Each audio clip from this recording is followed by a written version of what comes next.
ó Chian is ó Chúngar a hagan an locht capel le tuairt faoin eistir 2,000 míle bhealach orsa an té.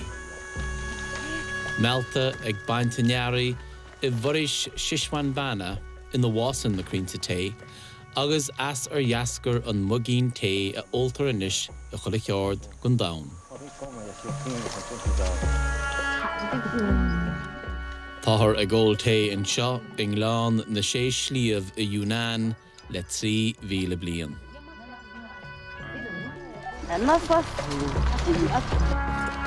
Leis na céta bliain, tan brian blasta a scape ó chruc go cruc, ó bhaile go baile, ó chlef go tref.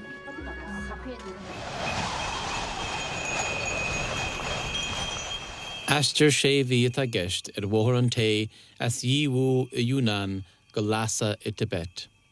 Scóir srá sléifte agus chead mhór abhainn. Tá cearthúcaid gon toras dionta go dtí seo ag locht na gapal. Ach níor aimse siad an neán go dtí seo ach 50 míle sa ló.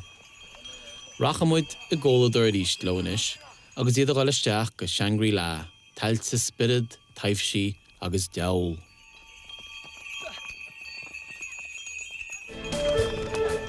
Baile beg Dali, le linn éonach mór capal an Iarraí. Tá éonach an seo le 1,000 bliain. Caple ráníal agus rá geannacht le té. Tá scoil na gapal I Tibet. Caple beg a coga, del go deas go aram impireachta na sína fadó, agus bhí antóir ag muintir Tibet an té, atá lán le tairibhe, agus atá ná an dhéad sa bheol iach a dhí leo.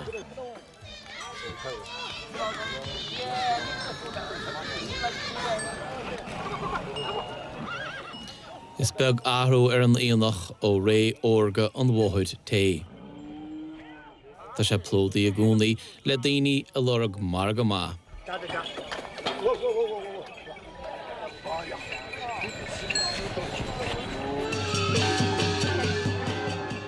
An taobh cheart, bíonn féile an le beannacht a chuid an locht té a dtine a meallach go dtí na tailte róte ó thua.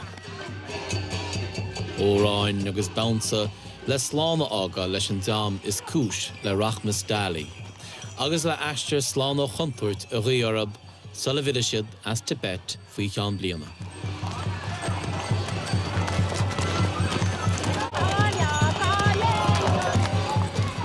Sé buach faointe an aistire, agus bíonn daoine gafa gléasta.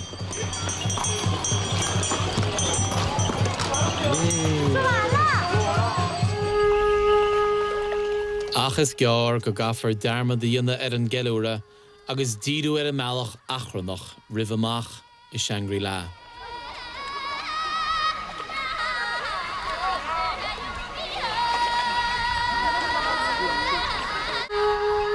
Aisteach go leor, is scríbneoir as Sasanna, James Hilton, a chamantanam Shangri-La, 8 bliain ochan, in uorscéil faoi neamh hála faoi scá na Himalaya. Seong Jian, an tanam efigúil a bhí an réigún, go dtí coppla bliain ochan. Go dtí gur waist an rialtas áitiúil anam an leabhar an áit.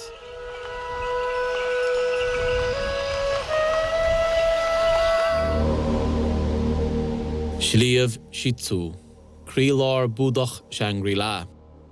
Limistéir é seo atá faoi hiarnas taifsí, deá spirid agus deall. Áitiúil anam ag chuilení beo agus neamhbeo, agus ceamas ag an gléir búdach híal na naoine.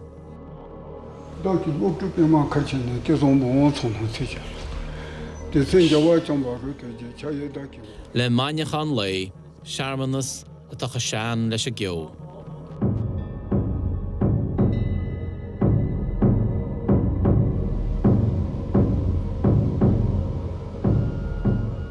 Dríthe iad na dung ba. Bhí siad an stal a caintear bit búda. Agus tá stadas a gúnaí ag na dríthe céanna.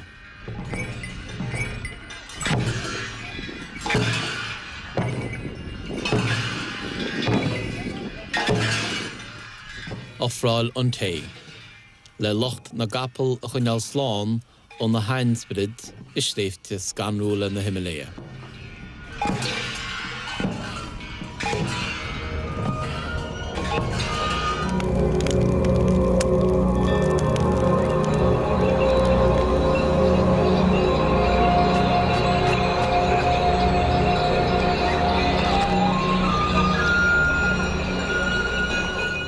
Suas I drón chéad chris sneachta, ó bhullach go mollach scairdiúil, ní tada go bhainte na háite, achas as cantar tropacach na créatúr atá stúra na gaple. 每天都是读书夜晚啊，就是雪山草地上啊，风霜雨雪，简直是苦不堪言。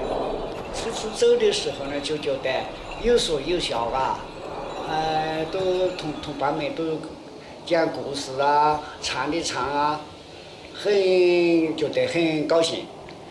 走了1个月以后呢，就觉得是话都不想讲了，太苦了，太苦了。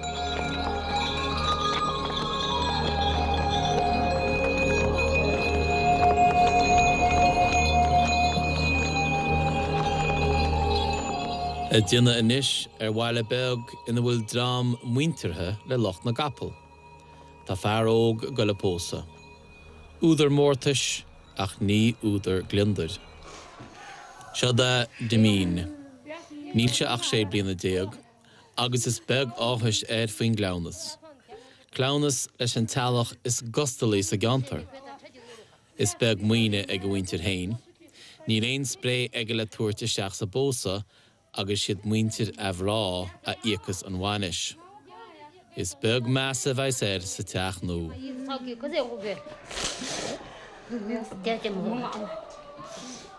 Is gear le tóra a antín a gur a misneach a bhúscailteán a oncail in Isle Brí. Tá chuid dothirichaí chéna chéile freisin, agus iad a gur a bheith a canan na nórán a spáinín gur fear fásta suas inis dimín.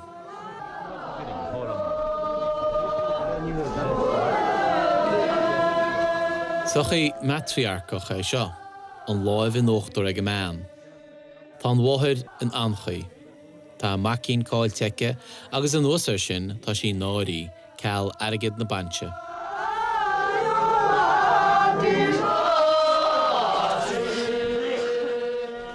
Ag circalú postaí an tí, a léirú bhfuil an fear óg a fágáil heach a bhaintire. Tá an tealach scoiltí.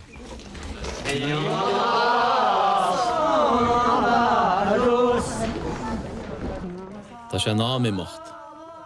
Níl dimín mór an níos fearr, agus é gompú a rím ar a óige.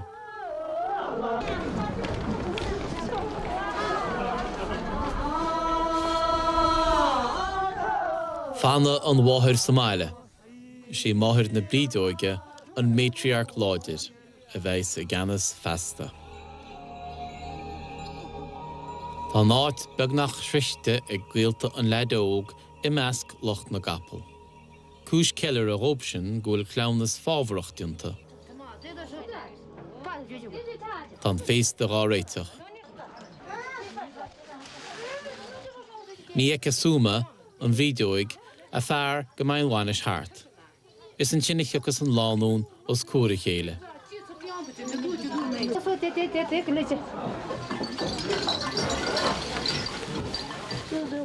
Fáiscítear belt 7 dahach súma, chéan dá ina faidir dá síl nó. Naim lína déag atá sí. Bhí sé supposed na hána. Sa tír seo is frosta an bhean scara ó na fear céile. Rudar ina súma leis an géadar a bhí aice. A béon scéal céanna atá an lán go dimín. Tagan tealach na brídóige. In sin na sála orthab dimín gus na dothirichaí. Tá muince buíir a bhfuil rothaí an tíl a luasca.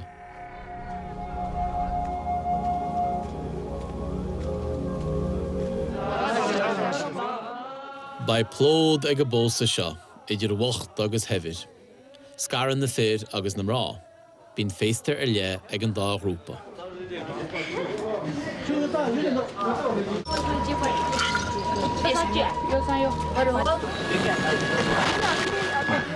Sa glábthalas a ágan locht de té. Ní fiú fannacht go dtí máireach le cuide go na málaí té a díal in aice láimhe.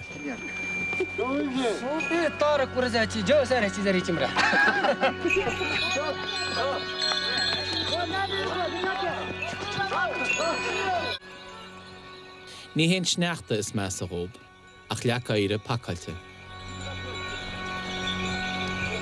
一下雨一下雪的话，10天8天的话，那个行李太重了，牲口走不动了。一碰到这个天一晴的话，哦哟，在那个草原上，我们把所有的铺盖、行李这些马背啊，完全晒在那个草原上了。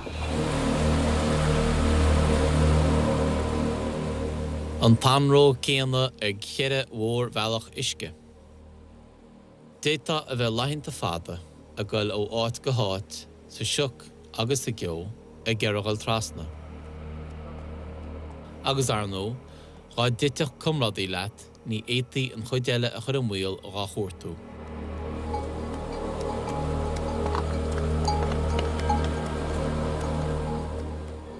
In éagmuis bád farantóireachta, bhrád daoine rothad nó chóras cáblaí, mónaí taistil nach rá for lehan. Mamad paka son tano to sagi tometi de kunujul.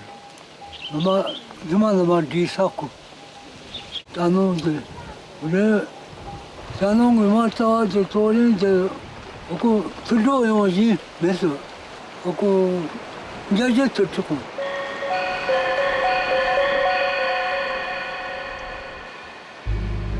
Fiú má tá drothad le fáil, is minic gur contairteach an bailachcha. Tá go leor acab sean chaite agus bíon luas go dáintéireach acab leis na siúta gaotha a fotheidil chríd an mám.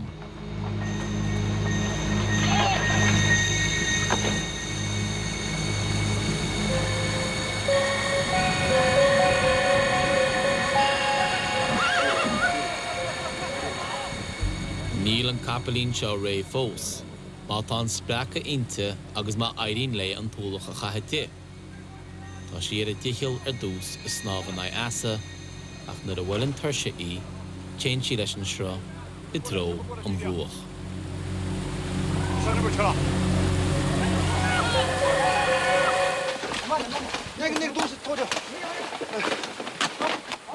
Capelín bra tací slán. Ach is ag bon na haun atá ólach lochhar té inis. Baile beg eile, deng chong. Nar a bhí bailach an té I mar a réime, ní ras an áite ach mrá páistí agus seanir. An túdar, bhí na fir imi, fe míonaí fada nó fiú fe blianta, a sírú bhóthar an té. Cailliú chuid Jacob, ach bhí neart eile a duime a lorg síl núgó péin.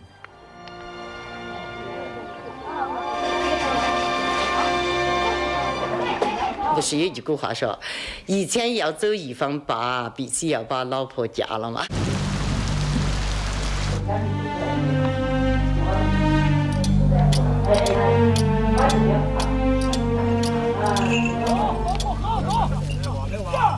是啊，这个小妇女相当能干，相当的相当的艰苦朴素，对这老的呢。 要把他对小的呢要抚养成人，对老的呢要把他送上山，要把这个家庭抚得很和睦、很美、很满。他们的风光伟绩就是这些。